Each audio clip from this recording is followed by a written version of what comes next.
Sophia hears the trade of gunfire. Tap, tap, tap, like birds pecking. But too quick, too sharp. Zavala stands abruptly. The fallen! A shout of terror from outside. The house of devils. Zavala is through the door before Sophia can speak. She gathers her kit. The gunfire grows louder, quicker. There are cries of pain, of death throes. Hakim is 17. Stay here, she pleads. Stay safe. I can fight, he tells her. He is taller than she is now. Please, she says. Reluctantly, Hakim nods.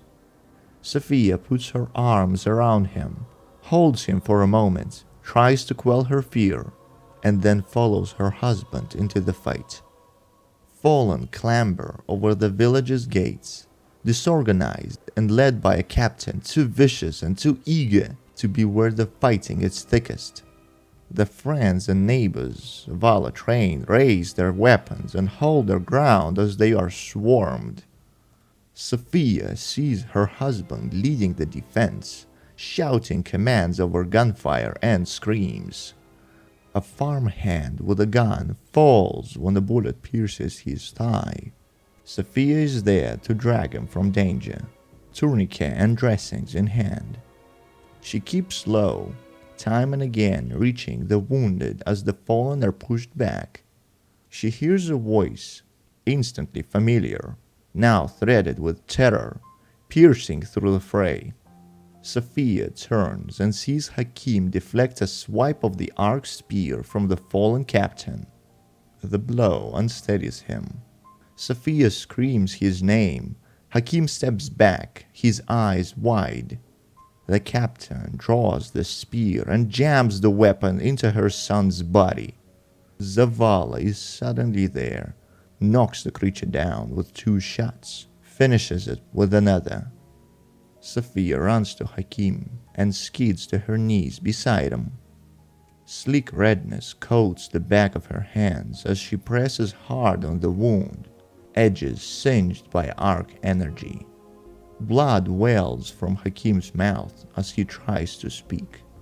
His grip loosens on his weapon, a sickle, a tool to cut down stalks of rye, and his eyes go slack. The scent of her son's death settles into the pith of her lungs.